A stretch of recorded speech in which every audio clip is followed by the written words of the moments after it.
Being pseudonymous online is going away. Thanks, AI.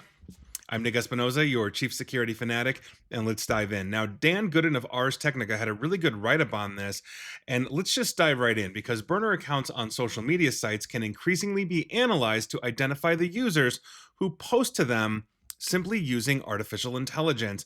The finding basically is coming from a recently published research paper is based on the results of experiments correlating specific individuals with accounts or posts across more than one social media platform. And the success rate was far greater than existing classical de-anonymization work that relied on humans assembling structured data sets suitable for algorithmic matching or manual work of skilled investigators. And basically, the human success was as high as 68%, but AI success was up to 90%.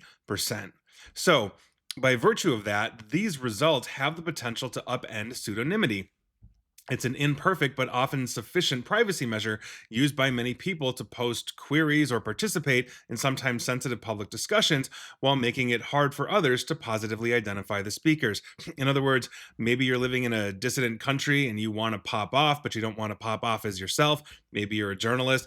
We've seen politicians get caught having burner Twitter accounts, for example, while they engage in some oftentimes pretty terrible posts, under their pseudonym only to be eventually identified. So all of that, though, is getting upended. And the ability to cheaply and quickly identify people behind these obscured accounts opens them up to things like doxing, stalking, and not to mention a whole bunch of marketing profiles that track where you could potentially live or what you do for a living and other personal information as well. So, this pseudonymity standard using burner accounts is basically not going to shield users anymore. And according to the researchers, and I quote them, our findings have significant implications for online privacy. The average online user has long operated under an implicit threat model where they have assumed pseudonymity provides adequate protection because targeted de anonymization would require extensive efforts. LLMs or large language models invalidates this assumption.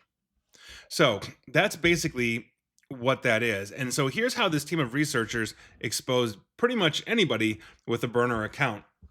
They collected several data sets from public social media sites to test the techniques while preserving the privacy of the speakers. One of them collected posts from Hacker News and LinkedIn profiles and then linked them by basically using cross platform references that appeared in the user profiles. They then stripped all identifying references from the post and ran a large language model on them. A second data set was obtained from a Netflix release of micro identities, such as an individual's preferences, recommendations, and transaction records. Also, a 2008 research paper, excuse me, showed the list could identify users and ID their political affiliations and other personal information as well. And the last technique split a single user's Reddit history into obviously two parts. So, Simon Lerman, a co author of the paper talking to ours, said, and I quote, what we found is that these AI agents can do something that was previously very difficult, starting from free text like anonymized interview transcripts, excuse me, they can work their way to the full identity of a person. This is a pretty new capability. Previous approaches on re identification generally required structured data into data sets with a similar schema that could be linked together. End quote. And so understand that we are creatures of habit. And this is exactly what it is. You can have a burner account, but your favorite movie is still your favorite movie, right? Your preferences on what you'd like to watch. Is it thrillers? Is it suspense? Is it comedy? Those things don't change. How you think oftentimes translates in how you actually write. So you might use a similar phrase regularly, and now suddenly you're using it on your pseudonym account. And by virtue of that, here we are. This is what we are talking about. The artificial intelligence is really good at picking up patterns, and we create patterns everywhere we go. There is no doubt that I have words that I say that are more frequent, more common, probably also that I write. And by virtue of that, that becomes an identifier of who I am. And I say by virtue of that quite a bit. So maybe that's one of those markers. So this is actually interesting, but the implications long term here, I think, are absolutely insane because having pseudonyms online oftentimes can be beneficial. I mentioned before, dissidents, journalists, and others may want to engage and participate in that ongoing, let's say, political discussion and all of that, but don't feel comfortable, or quite frankly could be arrested if they do, depending on where they are, if they're using their actual accounts. So they try to obfuscate where they are through things like VPNs, anonymous accounts, all of those kinds of things. And to lose that, I think in part loses part of what the internet is, a safe haven for dissidents.